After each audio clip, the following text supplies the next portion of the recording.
Livro de Provérbios, capítulo 4. Como é de costume nosso, sempre antes do louvor, nós compartilhamos um momento, uma gotinha de sabedoria.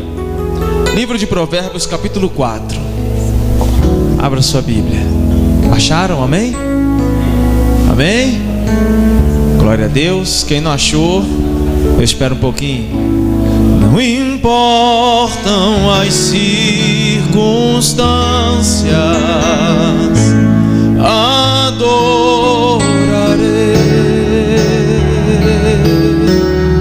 somente a Ti, Jesus. Te louvarei, te louvarei. Não me importa.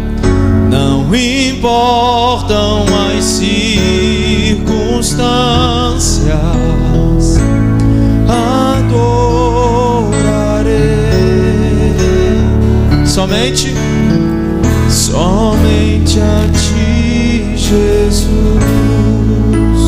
Amém. Livro de Provérbios, capítulo 4, diz assim, versículo 5.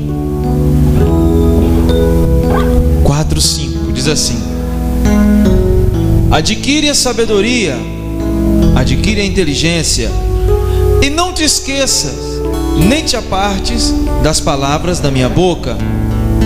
Não desampares a sabedoria, e ela te guardará.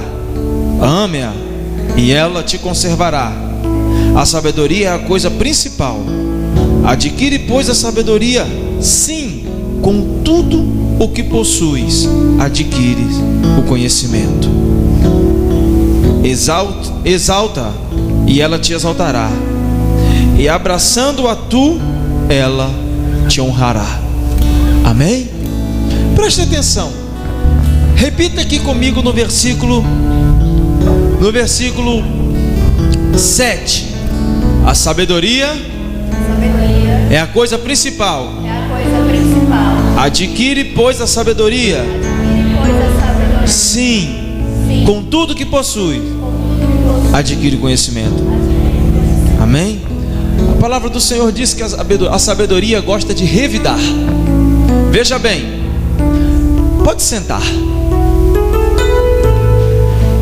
Perto quero estar. Se a sabedoria revida, a idiotice também revida. Diga assim comigo: não é só a sabedoria que recompensa, mas a idiotice também. A Bíblia diz que os tolos comem o fruto da sua estultícia, ou seja, o tolo é recompensado pela sua tolice, pela sua estultícia, pela sua idiotice, na raiz da palavra. Nós pensamos que é somente as coisas boas que nos dão recompensa, mas aquilo que é ruim também nos recompensa com aquilo que é mal. Porém, o texto aqui nos dá uma dica poderosa para que nós venhamos buscar a sabedoria e o conhecimento com tudo que nela há e com tudo que possui. E aí você me pergunta: pastor, o que é a sabedoria? Como eu posso adquirir sabedoria? Você acabou de ler aqui comigo que a sabedoria é a coisa principal. Deus ama dar sabedoria a todo aquele que o busca. Deus ama, Ele é galardoador daquele que o busca. A Bíblia diz que Ele não lança em rosto depois de dar.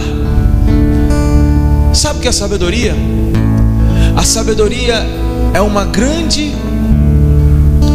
ou melhor, a sabedoria é uma pequena chave que abre uma grande porta. Imagine uma porta de um cofre ao qual atrás desse cofre tem tesouros de valores grandiosos. Eu não sei qual a sua escala de valor, talvez R$1 milhão, 2 milhões, 10 bilhões, eu não sei. É só para que a gente possa traçar uma escala de valores. Eu não estou falando que os valores celestes se equiparam aos valores dessa terra. É só para que a gente possa entender. Então, dentro desse cofre, atrás dessa porta, tem algo de valor, barras e barras de ouro, diamante e outras coisas. Mas você não consegue entrar. Não adianta você fazer força, a não ser que você venha arrombar, dinamitar, e no céu não é assim. Existe uma coisa que Deus quer te dar que abre grandes portas, e o nome disto é sabedoria. A sabedoria são segredos deste cofre que abre esta porta de 1 metro, 60 centímetros de espessura, de largura, e de repente só um segredinho, o número 5 para lá, o número 4 para cá, o número 12 para cá. Eu não sei se são 6 segredos, 5, eu não sei o código, mas são números, são coisas simples do cotidiano que vão abrir a porta deste cofre e vão te colocar cara a cara com os maiores tesouros. A sabedoria é uma maçaneta, uma chave de uma porta que é tão pequena, mas sem ela você não consegue entrar. Saiba de uma coisa: às vezes a única coisa que nos falta não é uma oração, não é mais um jejum. Às vezes sim, é mais uma oração, mais um jejum, mas às vezes não. Às vezes só o que falta é sabedoria. Peça a Deus sabedoria. Ao acordar em suas orações, diga: Senhor, dai-me sabedoria para viver o dia de hoje. Dai-me sabedoria para discernir o tempo e as coisas. Dai-me sabedoria para discernir aquele que passa na minha frente, que pode me promover, ou pode promover a mim o bem, ou pode promover o mal sobre a minha vida. Dá-me sabedoria para calar, para falar, para andar, para viver. Dá-me sabedoria. E aí você vai ver o tesouro de Deus sendo derramado na sua vida, porque a palavra do Senhor disse aqui, como você leu comigo: se você ama a sabedoria, abraça a sabedoria, ela te exaltará, ela te honrará. E o texto prossegue dizendo: e ela será como um diadema sobre a sua cabeça. As pessoas olharão para você e verão uma diferença em você. Haverá uma diferenciação, porque aquele que vive em sabedoria é diferente daquele que vive em tolice. Amém? Vamos nos colocar de pé e vamos orar? Aleluias. Bota sua Bíblia aí no banco. Não importam as circunstâncias, te adoro. Amém? Glória a Deus. Abra sua Bíblia no livro de João, capítulo 4. Estou vendo o povo meio calado hoje. É porque vocês ficaram muito gritaram muito hoje, ontem com o jogo do Brasil, ficaram nervosos e hoje estão sem voz, é? Perderam a voz por causa do jogo do Brasil ontem, hoje está todo mundo meio caladinho. João 4, versos 24. Poder?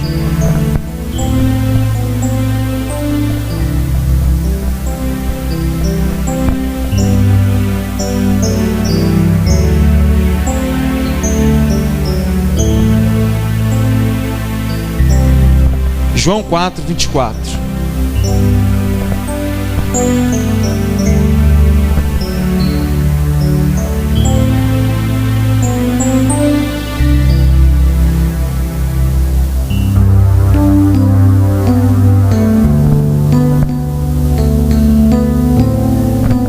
Amém? Diz assim: Deus é espírito e é necessário que os seus adoradores o adorem em espírito e em verdade. Amém? Só isso. Diga assim: em espírito e em verdade.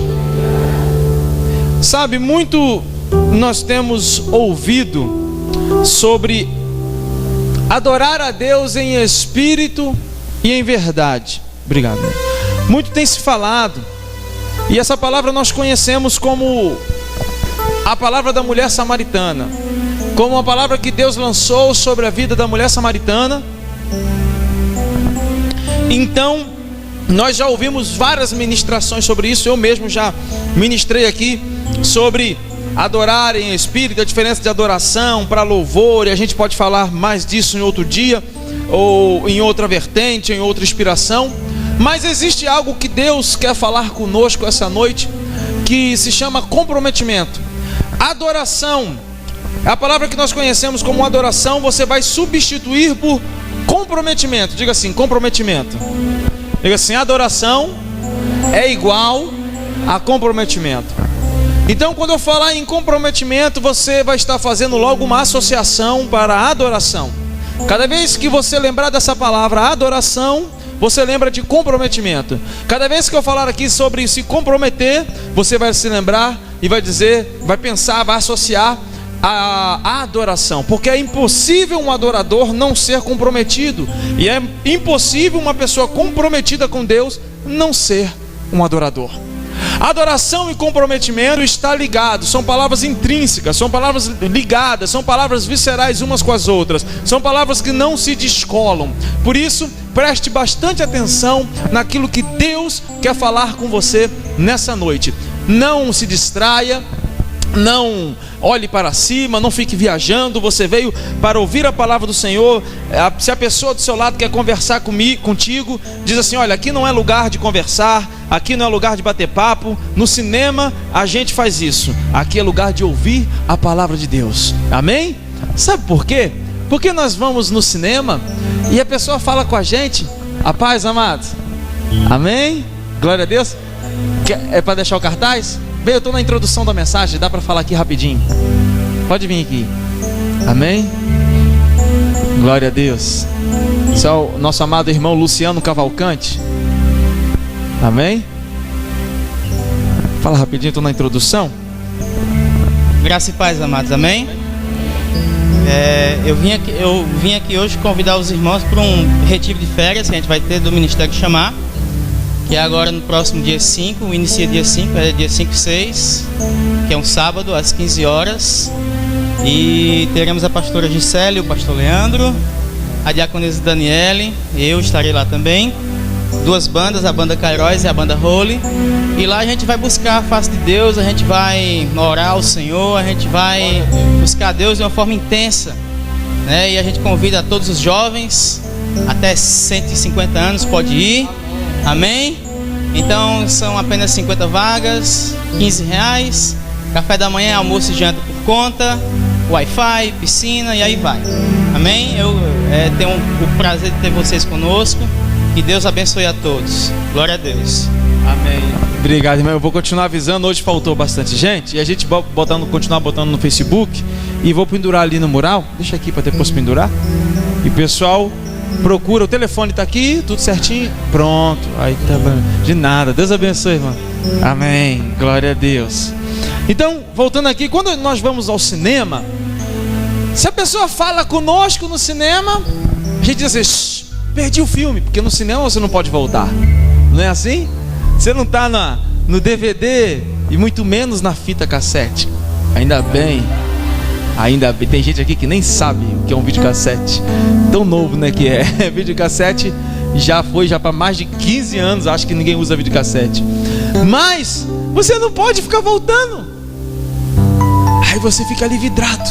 Aí a pessoa fala com você, você só falta matar a pessoa, xinga ela, sai da comunhão. Perdi na hora que a Malévola foi fazer não sei o que. Quem foi ver Malévola? Aí na igreja a gente conversa, não sei o que, o pastor está pregando, o louvor está aqui na unção. Aí sai, aí vamos cantar, que música cantou? Não, tem gente que não aprende nunca o louvor, porque na hora do louvor ele conversa, ele vira para o lado, ele vai no banheiro, ele volta, ele vai lá fora, ele volta, fica com bicho carpinteiro no corpo.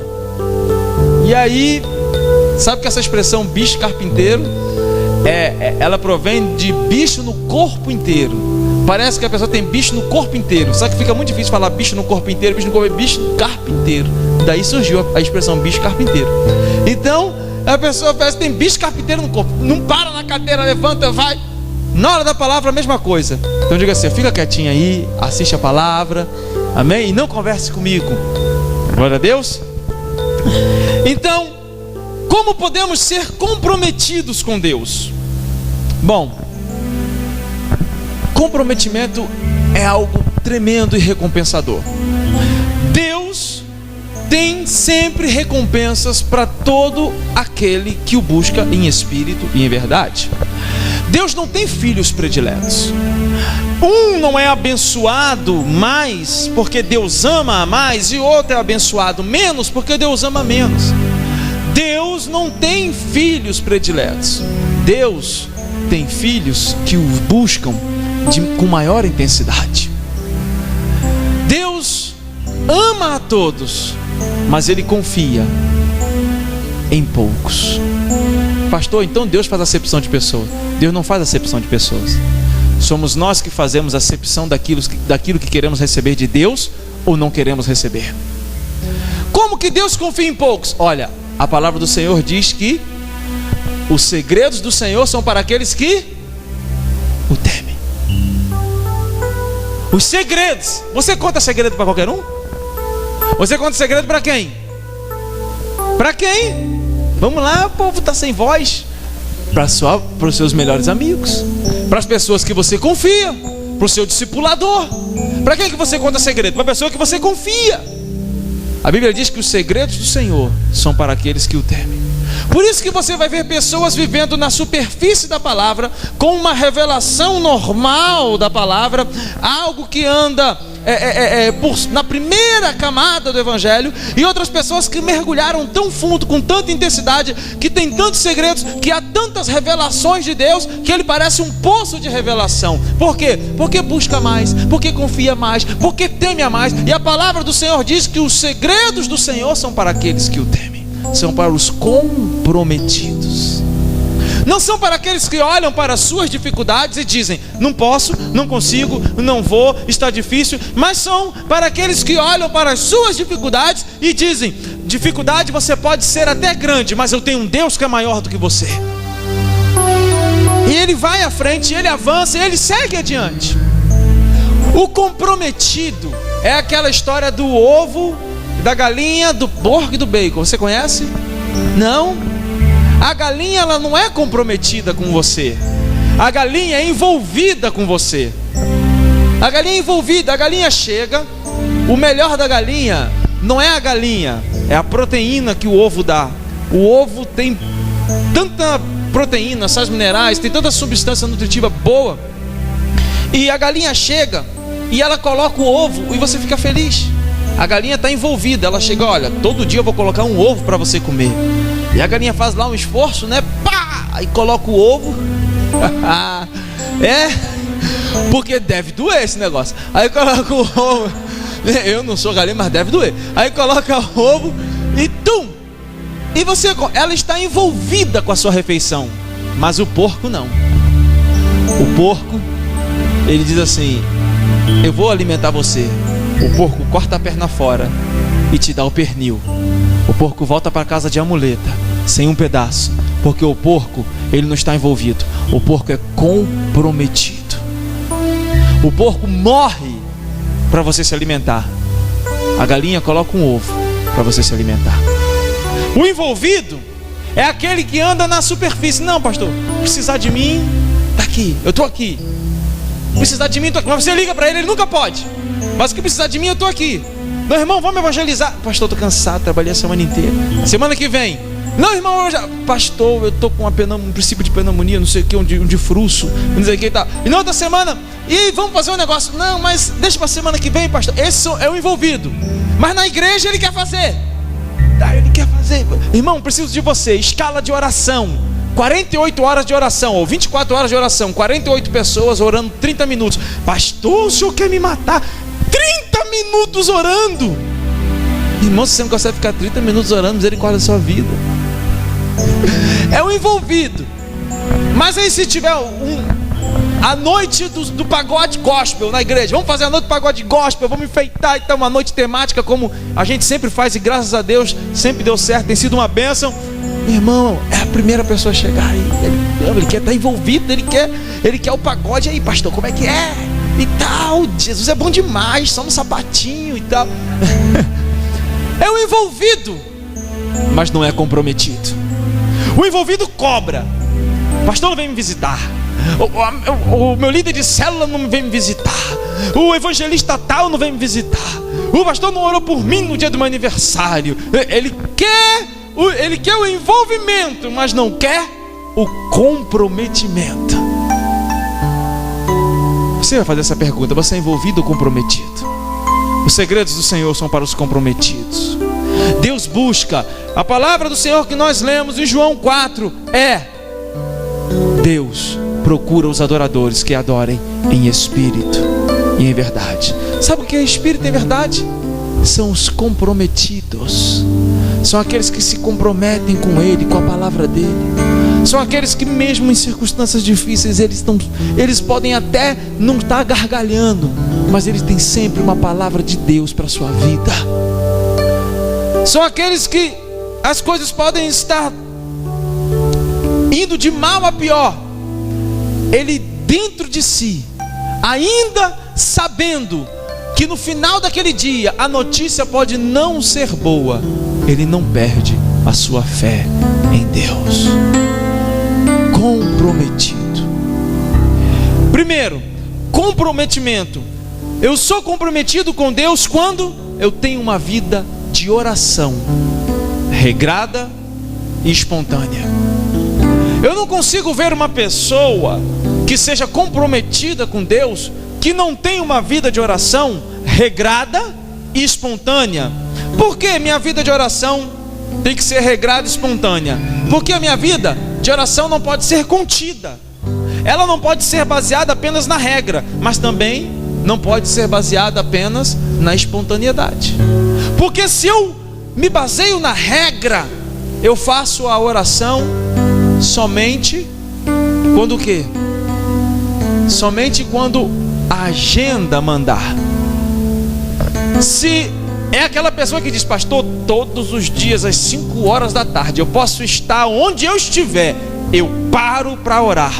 Ah, muito bem, você ficou igual os árabes de Meca, ficou igual os nossos avós, que geralmente era às 6 horas da tarde que tinha a oração da Ave Maria, não era? É 6 horas ou 5? A hora do anjo, que horas era?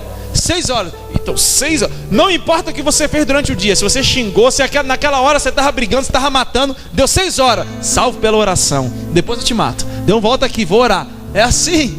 Fica religioso. Eu não posso ter uma vida de oração apenas regrada, porque eu fico religioso.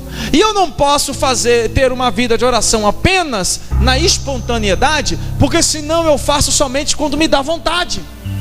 Porque eu sou espontâneo. Ah, eu vou fazer quando me dá vontade. Ah, tem que ser espontâneo. Ah, agora eu não estou. Eu tenho que receber uma inspiração divina. Aí eu começo a orar. E aí você nunca ora. Você não ora, meu irmão. A nossa carne não quer orar. Quando é que você levanta de manhã dizendo assim: uau, hoje é o dia que eu vou orar, é o dia? Não levanta.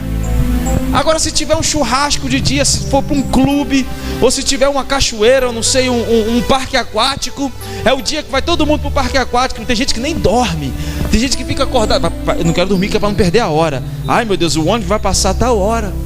Por quê? Irmão, porque nós somos humanos, porque nós somos normais, porque a nossa carne, ela deseja fazer as coisas da carne. Enquanto mais eu alimentar a minha carne, mais desejo ela vai ter de fazer aquilo que é correspondente às coisas carnais. Você já saiu de uma festa triste, uma festa maravilhosa triste? Só quando você tomava um fora, né, de alguém. Dizia não, aí você saía meio cabisbaixo. Mas ninguém sai de uma festa triste. Por quê? Porque na festa você está alegre, na festa você está comendo, está se alimentando, está bebendo refrigerante, eu não sei. Agora, tem reuniões que você sai chocado quando Deus te exorta. Salomão disse que é melhor o homem ir numa casa onde há luto, onde há um velório, do que em uma festa. Por quê?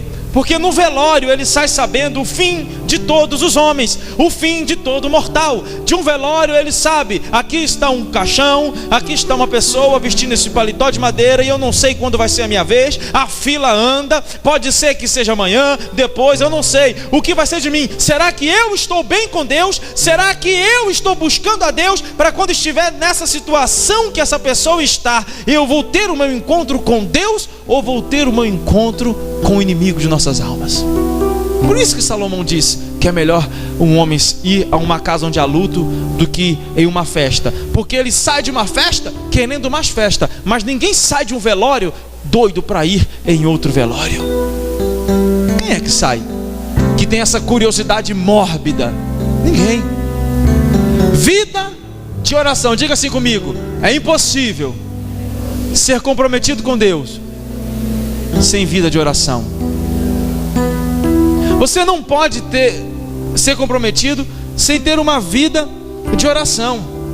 2, é impossível ser comprometido com Deus, ou eu sou comprometido com Deus quando eu me conscientizo que não posso viver por aquilo que vivi, e sim pelo que ainda tenho à minha frente para ser vivido. Sabe o que Deus quer falar conosco? É que nós vivemos de passado apenas. Você vai conversar com algumas pessoas, às vezes elas dizem assim, e isso acontece com muitas pessoas: pastor, é porque houve um tempo que eu fui tão usado por Deus, houve um tempo que eu vivi a plenitude da graça de Deus. Senhor Deus, pastor, o Deus vinha me visitar, eram vigílias de noite, eram orações na madrugada, mas é tudo no pretérito imperfeito, é tudo no passado, é tudo quando conheceu, quando foi, quando buscou. Deus não quer que você viva por aquilo que já foi. Deus quer que você viva pelas expectativas de coisas novas que Ele há de fazer sobre a sua vida.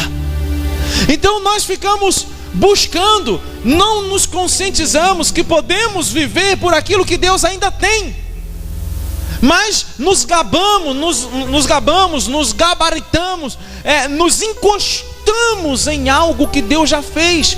Não me importa o quanto você foi usado no passado, importa que Deus vai fazer muito mais na sua frente. Deus tem muito mais para fazer em sua vida. Deus tem mais. Mas pastor, é porque não deu certo, eu falhei, eu caí, aconteceu assim. Irmão, a sua história, se você se arrependeu, Deus já apagou, e eis que Ele fará tudo novo. Agora você tem que levantar a cabeça e crer. E outros são porque se encostam mesmo e pegam carona, como se diz, como os motoqueiros dizem, vão no vácuo. Ou seja, eu orei tanto, eu busquei tanto, eu fiz tanto, que hoje eu não preciso fazer mais nada. Eu estou vivendo pela corda que eu dei no passado. Não tem aqueles bonecos de corda? Que você dá corda e ele vai correndo, mas um dia a corda acaba. Você que tem carro, você que tem moto, se você não botar gasolina, o que acontece? O carro para. Tem gente que enche o tanque uma vez e pensa que pode andar a vida inteira porque parou no posto de gasolina uma vez. A vida com Deus é uma busca diária e contínua. No livro de Jeremias 2, 13 e 12 diz assim, olha: espantai-vos disso, todo o universo, ó céu, que coisa horrível, abismai-vos profundamente com tal atitude, declara Deus. Presta atenção, olha o que Deus diz: fiquem espantados, fiquem horrorizados, fiquem abismados por isso. Todos os céus fiquem abismados por isso. Pelo quê? Jeremias prossegue dizendo, ou melhor, Deus falando através de Jeremias prossegue dizendo: 2 crimes o meu povo cometeu. A mim me abandonaram um manancial de águas vivas e tentaram construir cisternas rachadas para si, cisternas que não retêm água. Sabe o que Deus está falando? Deus está falando daqueles que se decidiram por Jesus. Aí Jesus começou a ser prioridade na vida dessas pessoas. E aí a pessoa foi cheia do Espírito Santo, e ela buscou, e era Jesus para lá, e Jesus para cá, e era um fogo, um amor, uma paixão. Mas parece que com o tempo, isso vai se esfriando, ela começa a buscar outras coisas, e ela diz na cabeça dela, é como se ela tivesse uma cisterna, uma reserva. Ela diz assim: ah, mas eu já busquei tanto, ah, mas eu não faltava um culto, ah, mas eu estava em todas as atividades, ah, mas eu estava na célula, eu evangelizava, eu buscava. E aí ela vai vivendo daquela cisterna, só que a cisterna, Deus diz que é rachada, a cisterna é rota, ela não retém água. Deus está falando que a sua cisterna não consegue conter a água que você um dia foi lá na fonte, buscou e jogou nela. Essa água virou lodo, está dando bicho. Deus tem água nova. Ele diz: eu sou o rio de água viva. Rio não é água parada, rio é água que flui, rio é água que corre. Por isso, meu irmão, busque a Deus com a mesma intensidade que você buscou, como se fosse no primeiro dia, e você vai ver o que Deus vai fazer na sua vida. Isso é consciência. Gideão disse o seguinte: Senhor, o que foi feito das tuas maravilhas? O que foi feito? Não é o que é feito das maravilhas, é o que é feito de nós. Como nós estamos buscando a Deus? Como nós estamos vivendo a plenitude de Deus? Porque, como eu falei no começo, Deus se revela com a intensidade que você busca, e o segredo do Senhor é só para aquele que o teme. Se você quiser saber coisas grandes e profundas, segredos, coisas que vão mudar a sua vida, teme a Deus. Teme a Deus. Saia da superfície, comece a buscar a Deus com maior intensidade, porque Deus está buscando. Aqui não diz no livro de João 4 que vai aparecer uns adoradores, vai surgir, Deus quer que apareça, Deus está esperando. Não, a Bíblia diz que Deus busca em espírito e em verdade. Ele procura. Agora, peraí, raciocina comigo. Eu sou limitado, você é limitado, limitada. Se eu esconder algo aqui nessa igreja, por mais fácil que seja de achar, porque não tem muitos móveis, é uma sala, você tem que procurar, correto? Porque você é limitado. Agora Deus sabe onde está todas as coisas, e ainda assim Ele procura. Ele procura. Esse termo procurar, sabe o que significa? Esse termo procurar é como se Deus falasse assim: eu sou espírito e eu sou verdade, mas eu não estou vendo na terra muitos que me amam e me buscam na mesma intensidade, ou que está parecida com a intensidade que eu amo e que eu busco, ou que eu amo e que eu me derramo por eles. É atitude e recompensa. É atitude e recompensa. Nós temos energia para fazer tantas coisas. Deus quer puxar a nossa orelha hoje. Nós temos energia para ficar até 1, 2, 3 da manhã conversando fiado. Mas se levantarmos às 3 da manhã para orar, meu irmão, nós dormimos. Tem gente que, se botar um dominó, um sonzinho, vai até 2 da manhã. E uma carnezinha, se tiver uma carne na brasa, 1 hora da manhã é dia.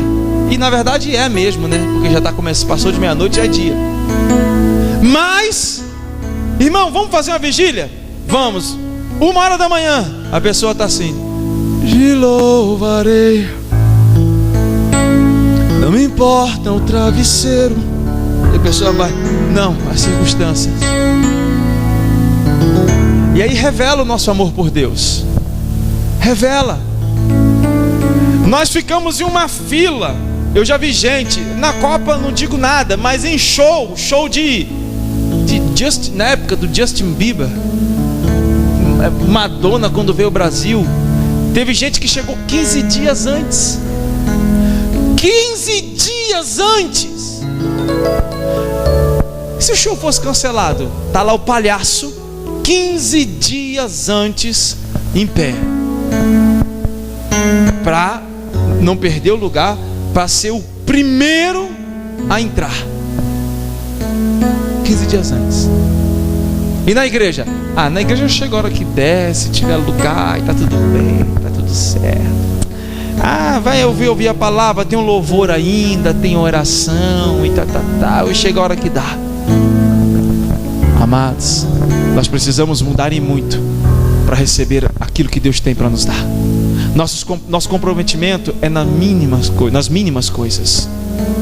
Eu não preciso falar aquilo que você gosta, ou você não precisa gostar daquilo que é falado. Você tem que entender, porque assim você vai ser abençoado. Qual é o seu nível de comprometimento com Deus? Qual é o seu nível de comprometimento? Você não pode apenas viver daquilo que você buscou um dia, porque você vai estar sendo cínico e hipócrita. Você está vivendo à margem daquilo que você viveu um dia. Você tem que viver daquilo que você busca. 2 crimes. A Bíblia chama de crime. A mim me abandonaram e construíram para si cisternas rotas. E essas cisternas, elas não podem reter as águas. Ou seja, eu vou embora da sua vida, porque a água é a própria palavra de Deus. 3. Eu sou comprometido com Deus quando valorizo o lugar onde Deus me colocou para que eu seja edificado, e por isso eu tenho o ato de reconhecimento e gratidão. Deus te coloca em lugares estratégicos, lugares geográficos, aonde o seu desígnio pode ser destravado. A igreja onde você congrega não é um lugar onde se derrama todo dia uma mamadeirinha espiritual, um leitinho, para você sair daqui com a barriguinha cheia, dizendo: ai, foi tão bom esse doce de leite que o pastor mandou hoje, esse que Deus mandou hoje através do pastor, esse pudim de chocolate. Você gosta de pudim de chocolate? Quem gosta de pudim de chocolate, levanta a mão. Quem gosta de doce de leite aí, levanta a mão. Amém. Só que quem é que vive de doce de leite? Quem é que vive de pudim de chocolate? Você vai ficar diabético. Come pudim de chocolate de manhã, de tarde, de noite. Você vê o que vai acontecer com a sua vida. Daqui a 3 semanas, não, daqui a 2 meses, você não passa por aquela porta. Tem que abrir as 2 para você entrar. O que houve, irmão? Você está inchado? Você está diferente? É o irmão mesmo? Está comendo pudim de chocolate de manhã, de tarde, de noite, lanchando, jantando, madrugada, deu fome, pudim de chocolate, triglicerídeos, pá, 500 lá em cima. Não é assim? Amados, aqui não é um lugar para você receber o doce de leite, o leite condensado. Aqui é o lugar para o seu destino ser destravado. E o ato de reconhecimento e gratidão é honrar o lugar onde você recebe essa palavra. Quantas pessoas chegaram aqui? Eu vejo, a gente recebe testemunho quarta-feira, que é dia nem que a gente não dá testemunho quarta, a gente só ora, canta. E a Alana veio aqui dar um testemunho. A Alana está com as crianças? Tá aqui. Amém. Veio dar um testemunho que foi abençoada em um curso para tirar a carteira do registro profissional de enfermagem. E teve outra coisa que você falou, né? E o dinheiro para fazer o curso. Meu irmão, tem tanto testemunho. Gente que conseguiu emprego, gente que se você olhasse para a pessoa e disse: esse aí nunca mais no mesmo emprego, na mesma função, e Deus honrou, ainda deu um maior de chefia. Amados, eu sei que é Deus quem faz, mas há um preço a ser pago. Há um conjunto de coisas que colaboram para que essas coisas benéficas venham a acontecer na sua vida. Então, quando eu me conscientizo disso, quando eu valorizo o lugar onde Deus me colocou e tenho o ato de gratidão sobre este lugar, sobre a bênção que Deus está derramando naquele lugar, eu sou uma pessoa comprometida. Agora tem que ter ato de gratidão. O que é gratidão? Retribuição. Quando um pai paga a mensalidade para o colégio de um filho, o que ele espera que o filho faça? Que ele passe de ano. Se não passar, couro nele. Só estuda, não faz nada, ainda reprova. Não existem desculpas. Não existe desculpa. Se paga mensalidade cara e a criança só estuda, ela tem a obrigação de passar. Ela não pode ser reprovada. Não pode. Tem que estar ali o pai também junto. Mas o pai espera. Por quê? Porque a criança passar de ano é a gratidão ao esforço do pai sobre a vida dela. Não é assim? Pronto. Então existe um corpo de liderança. E esse corpo de liderança ora pela vida dos membros. Nós estamos aqui sempre, os músicos, os líderes de célula, todos aqueles que evangelizam, aqueles que tomam a frente, aqueles que sempre dão um passo de ousadia e oram sobre a vida. Amados, quarta-feira nós oramos sobre a vida de cada família, para que Deus possa derramar bênção, proteger de toda desgraça. E a gente vai orando, cobrindo a igreja de bênção. E a resposta que você, ou que nós temos que dar a Deus, é o comprometimento com a sua obra. Não existe bênção sem compromisso. Amor sem compromisso existe. Como assim, pastor? O amor de Deus é incondicional. Deus te ama da maneira que você é. Você pode ser o pior cristão da face da terra. Você pode decidir fazer tudo ruim, Deus continua te amando.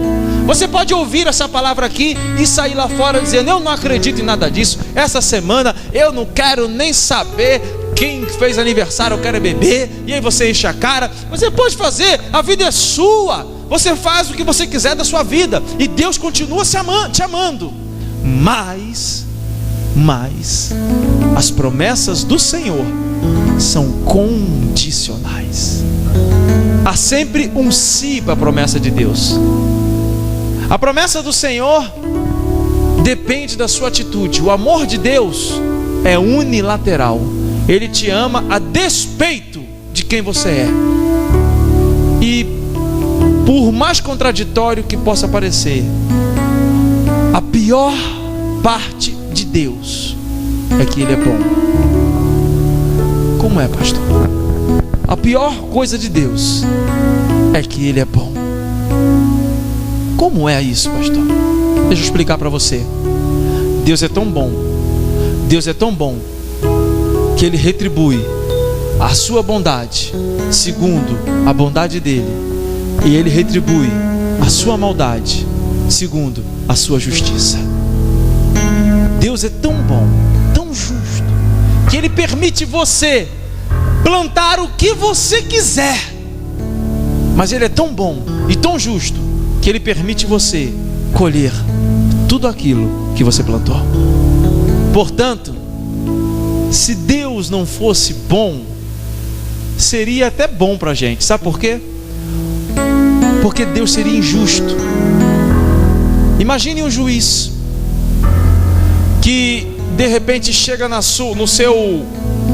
seu fórum para ele julgar um homicídio qualificado em primeiro, segundo grau, e o executor desse homicídio é o filho do tal juiz. O filho ama o pai e esse juiz ama o seu filho. Mas você acha que esse juiz vai deixar de condenar o seu filho? Ele manda o seu filho para a cadeia, amando, mas ele manda. E Deus é assim. Esse juiz olhando para o seu filho diz: eu te amo, meu filho, eu te conheço desde o dia que você saiu do ventre da sua mãe, te criei, hoje você se tornou algo que eu não reconheço, mas continuo te amando, continuo acreditando, mas a sentença tem que ser executada.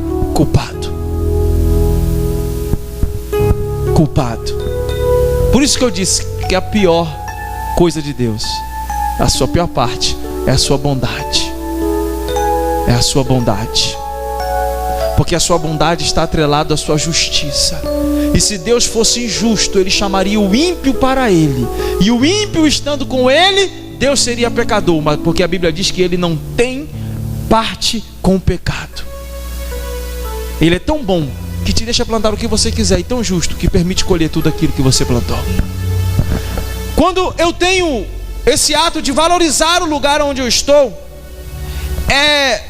eu não deixo de de frequentar, eu não deixo de estar junto com os irmãos, eu não deixo de repente uma diferença entre eu e fulaninho, entre eu e fulaninha, atrapalhar a minha koinonia, a minha comunhão. Eu não deixo.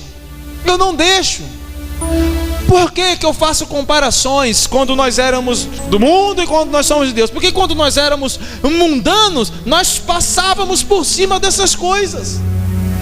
Vai ter uma festa na casa de fulaninha, e fulano vai estar lá. Eu não vou, não gosto dela, aquela bestada. Não duvido. Vai ter, eu não estou nem aí, ela fica de um lado da festa, eu fico do outro. Eu estou lá, e se ela olhar de cara feia para mim, eu já peito ela, eu quero nem saber. Nós éramos assim. Vai ter um grupo, vamos fazer uma gincana, vamos dividir os grupos. Eu não vou ficar no time de fulano. Aqui não acontece isso, graças a Deus, mas acontece no meio gospel. Acontece. Nós precisamos amadurecer e reconhecer que tudo aquilo que é feito, tudo aquilo que é dedicado, tudo aquilo que é inspirado, tudo aquilo que é feito em favor de cada um, tem que se ter um ato de gratidão e honra para que Deus abençoe, porque a desonra atrai a maldição. A desonra atrai a maldição. Pergunte para você mesmo: como você tem honrado a Deus por tudo que Ele tem feito na sua vida? Não, pastor, eu não preciso fazer nada, porque Deus faz e não espera nada em troca. Realmente Ele não espera nada em troca, mas se você fizer, eu garanto que Ele vai amar. Ele diz: obediência quero e não sacrifício. Mas Ele nunca te proibiu de sacrificar, porque o que obedece, recebe. O que sacrifica, recebe porção dobrada. É igual a mãe que está esperando o neném, e que o médico diz: olha, você pode comer de tudo, você só não bebe bebida alcoólica, você não fuma, mas você pode tomar refrigerante, você pode tomar suco de maracujá, de tamarindo, eu não sei. Aí a mãe, em sua sã consciência, diz: tudo isso eu posso fazer, mas por amor à criança, não tomarei suco ácido demais, não beberei refrigerante porque faz mal, vou entrar em uma dieta saudável para o meu filho.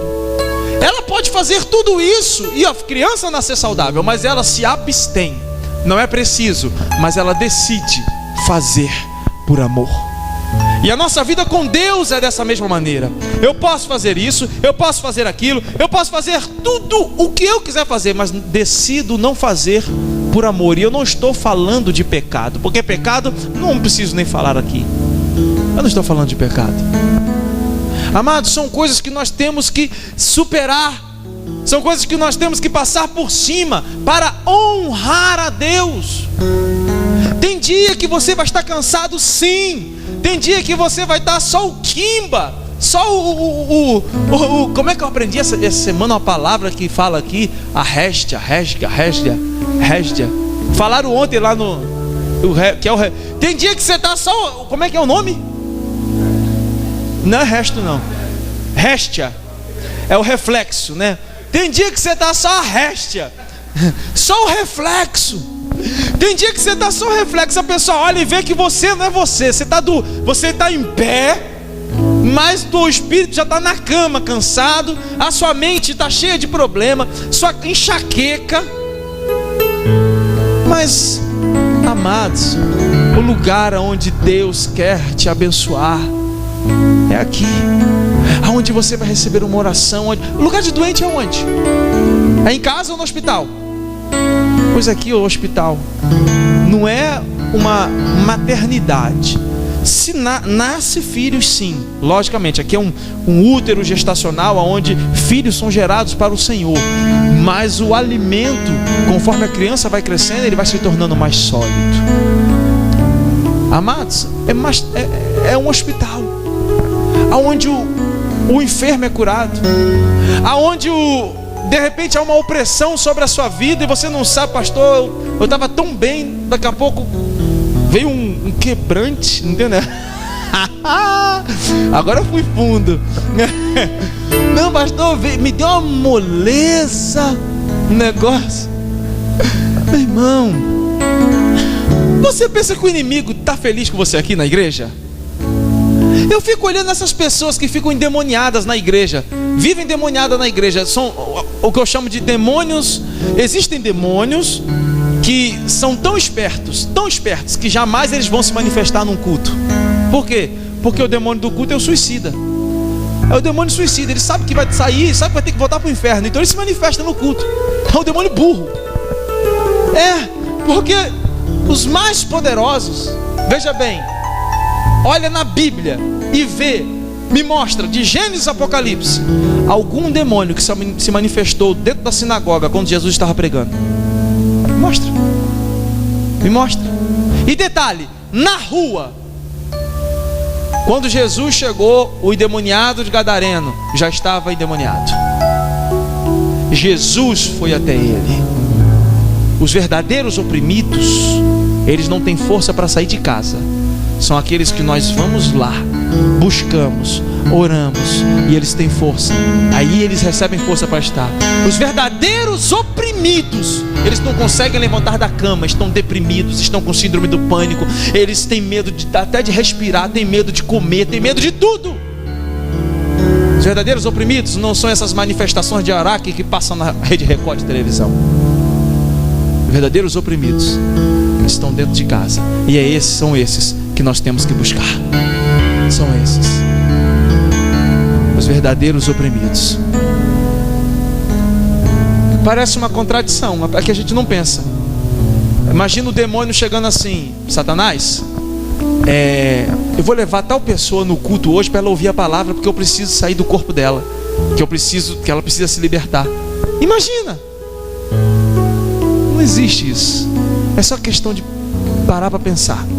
Quando eu sou comprometido com Deus, quando eu adoro a Deus em espírito e em verdade, eu reconheço o lugar onde Deus me colocou e honro a Deus nesse lugar. Preste atenção. A Bíblia diz que Jesus voltou para Galileia no poder do Espírito. Isso aí no livro de Marcos e no Mateus capítulo 4, depois da tentação do deserto. Voltou no poder do Espírito, e por toda aquela região se espalhou a sua fama, e ensinava nas sinagogas, e todos o elogiavam. E ele foi a Nazaré, aonde havia sido criado, e no dia de sábado entrou na sinagoga como era de costume. Jesus nos deu um exemplo. Aqui diz: era de costume dele entrar na sinagoga para ensinar e para ouvir. Era de costume. Por que eu estou falando isso?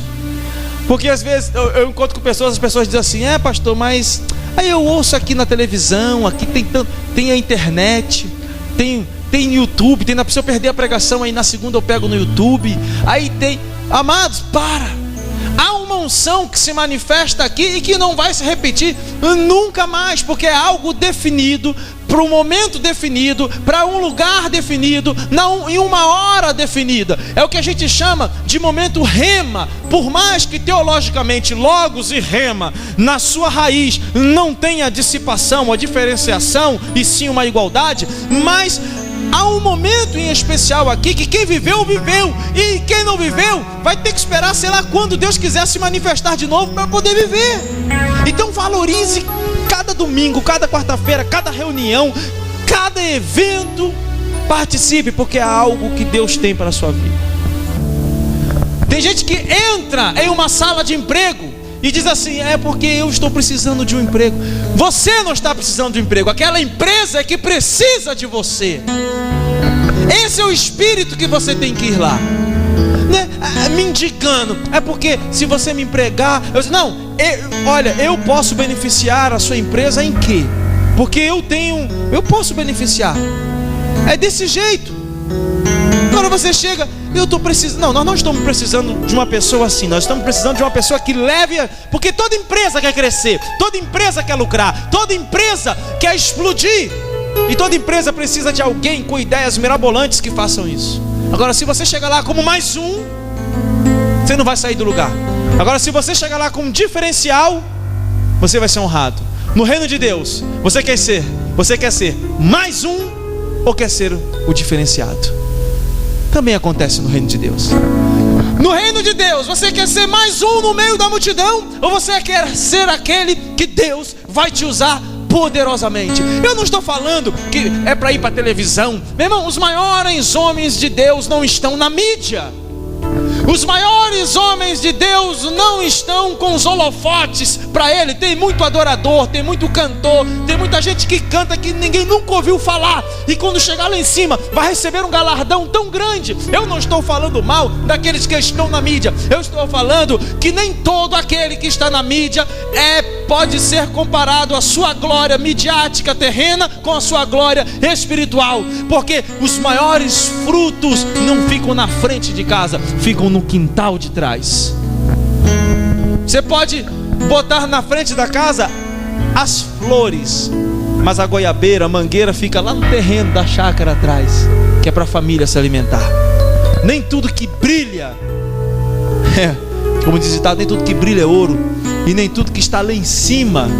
Tem coisa que está lá em cima, é balão japonês. Conhece balão japonês? Sobe, sobe, sobe, sobe, sobe, sobe. Daqui a pouco a bucha acaba, porque rapidinho ele cai. Balão japonês, da mesma velocidade que sobe, é a mesma velocidade que desce. Por isso, se está demorando a acontecer algo na sua vida, segura, Deus está escondendo você para o tempo certo. Há um período gestacional. Amém? E tudo que nasce antes é aborto ou é prematuro, e não é bom. E por último, eu compreendo, ou melhor, eu sou comprometido com Deus quando eu compreendo que tudo que eu tenho é dele. Isso envolve não só a minha voz, não só as minhas mãos, o meu dom, mas também minha atitude, minhas finanças, a minha atitude de ofertar em alegria na presença do Senhor. E aí agora pegou, né, pastor? Nós cantamos aqui: Tu és meu respirar, não é? Meu respirar. E eu nada sou sem ti, não é? E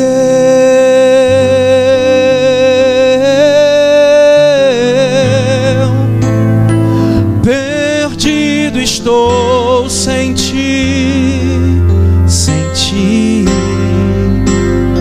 Nós cantamos essa música e muitas outras que declaram o nosso amor por Deus, declara a nossa essência por Deus. Amado, se botasse uma câmera aqui, vai chegar o dia que nós vamos ter um lugar grande com uma câmera filmando um culto pra gente, e você não precisa vir mais arrumado ou menos arrumado por causa disso. Venha naturalmente, que Deus te ama da maneira que você é, amém? Mas, e vocês pudessem filmar os rostinhos, pessoas que levantam a mão, o outro chora, o outro bota a mão no peito dizendo: eu nada sou sem ti. E nada somos sem Deus realmente. Mas o meu comprometimento com Deus vai muito além disso. Vai muito além do meu dom de pregar. Vai muito além do dom que Deus me deu de cantar.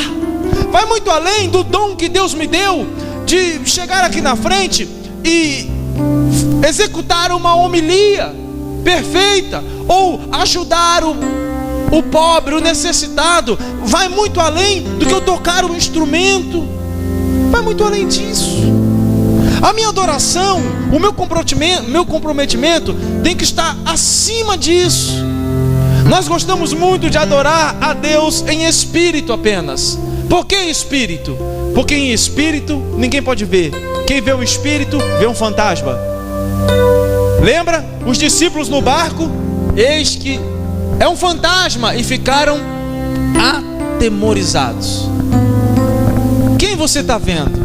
Você não vê um espírito, você vê a carne.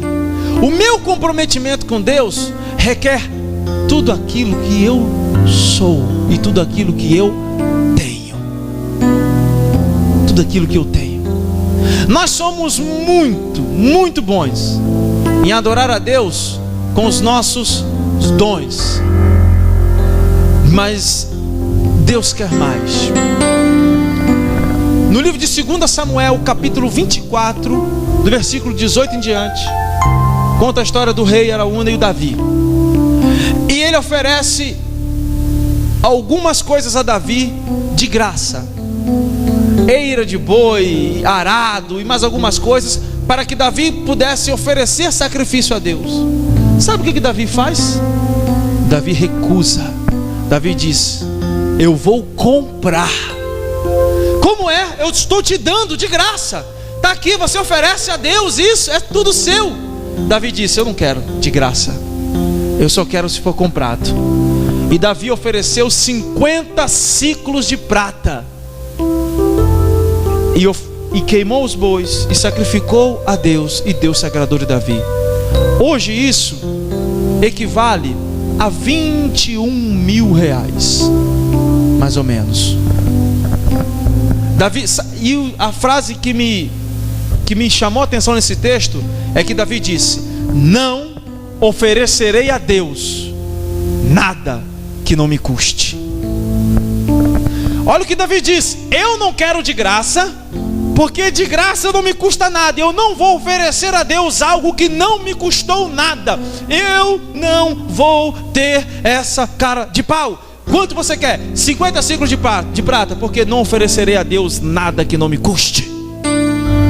Nada que não me custe. Às vezes nós queremos dar, e eu estou falando agora assim de oferta realmente. Eu não estou, veja bem, não estou falando de valor, mas o melhor sempre deve ser dado a Deus. Como eu sempre falei aqui, qual é o seu melhor? O seu melhor é 10? Não dê 10. Eu não sei, o valor é você quem sabe. Mas tome um exemplo de Davi. Ah, mas pastor, isso foi no Velho Testamento. Então vamos no Novo Testamento. 2 Coríntios, capítulo 8. A Bíblia diz que Deus era tão gracioso com o povo da Macedônia, e esse povo passava por tamanha pobreza, e a Bíblia diz que a graça de Deus superabundou neles, que eles acharam tanta graça em dar. Depois você leia. E detalhe, pastor, é porque tem que estar na situação boa, a gente só oferta bem perto do dia 10 e não sei o que. Meu irmão, eu não aceito isso. Eu falo isso com respaldo. Sabe por quê? Porque Deus tem muito mais para fazer na vida. Se eu fosse um pastor negligente, eu jamais falaria isso aqui. Deus te recompensa. Uma vez uma irmã chegou pra gente e disse: pastor, tem uma moça aqui, a casa, não lembro se a casa dela tinha pego fogo ou era enchente, isso lá em Itajaí, mas ela tinha perdido tudo. E outra irmã chegou pra gente e falou: pastor, eu tenho lá um fogão, uma cama e não sei o que. E ela foi falando o que ela tinha para dar. E eu fui me alegrando, né? Poxa, uma irmã precisando, porque a casa dela pegou fogo, era enchente, eu não lembro. E a outra irmã chegando dizendo que tinha uma cama para dar, que tinha um fogão para dar, que tinha uma geladeira que estava lá parada para dar, e que fulano já tinha dado não sei quantas telhas, e papapá. Aí eu, poxa Deus, como o Senhor é maravilhoso. Aí Deus fala na mesma hora: ei, para, diga a ela que não. Aí eu falei: como é? Diga ela não. Diga ela a geladeira, a cama e deu, mais nada. Quase que eu brigo com Deus. Mas Deus estava me ensinando um princípio que mais tarde eu iria aprender pela boca de homens.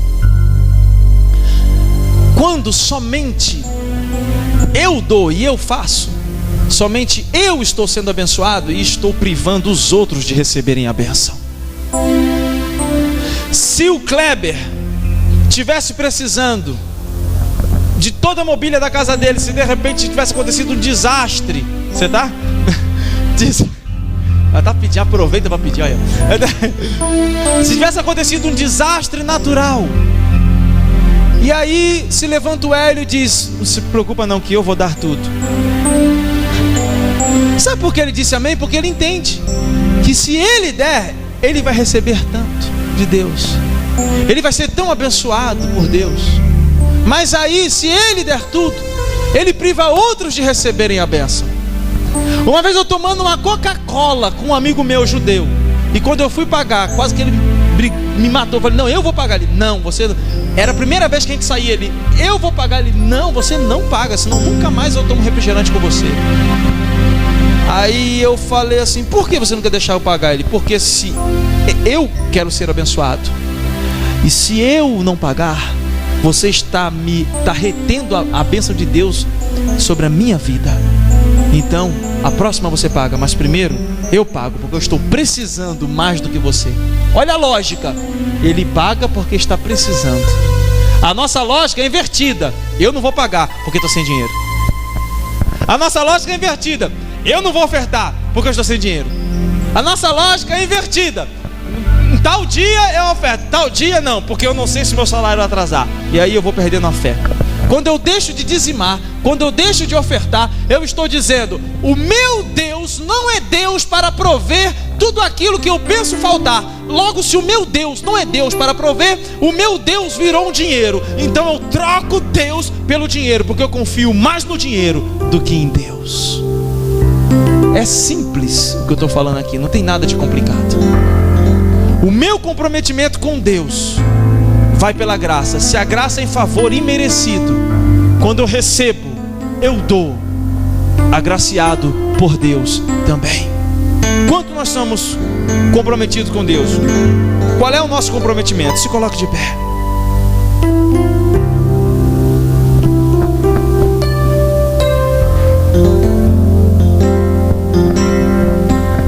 O povo da Macedônia passava por dificuldades tremendas. Deus quer levantar um povo de fé. De fé.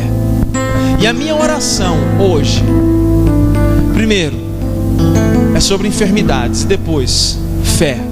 Por quê? Porque a fé foi depositada como dom sobre a sua vida. Mas você precisa exercitar a sua fé para que ela venha crescer mais e mais. Você precisa exercitar a sua fé. Você tem que sair da folha de papel, do raso, daquela fé. Deus tem algo grande para você. Grande. Quantos querem... Preste atenção nessa pergunta aqui. Quantos querem experimentar o extraordinário de Deus? Só levante a sua mão. Quantos querem experimentar o extraordinário de Deus? Levante a mão. Levante. Amém. A minha palavra para você: fé. Fé. Fé. Agora, a fé sem obras é? A fé sem obras é? Mostra-me a sua fé sem obras, que eu te mostro as minhas obras de fé. Irmão, tem semana que a gente vai no mercado, ou uma pessoa às vezes diz assim, ó, como aconteceu semana retrasada, uma pessoa deu um valor e disse: vai e compra tudo de alimento e doa a alguém da igreja que está precisando. Essa pessoa já foi abençoada. Eu já recebi testemunho dela de bênção. Um filho à beira da morte foi declarado isento do câncer. Amados, nós precisamos entender isso. Agora não precisava uma pessoa só dar esse valor todo, poderia todos participarem. O que eu estou dizendo aqui é que quando fazemos tudo em conjunto, em comunhão, em koinonia, em unidade, em espírito dadivoso, irmão, Deus derrama a bênção tal, porque em Salmo 133 diz que Ele derrama a bênção e a vida para sempre. Agora tem que ter fé. Fé. Como eu disse, Ele te ama, mas para que as promessas de Deus se cumpram, há uma condição: se o meu povo me buscar, se você atentar para a minha voz, se, quando pedires perdão dos pecados, se, tem sempre um se. Isso é promessa de Deus.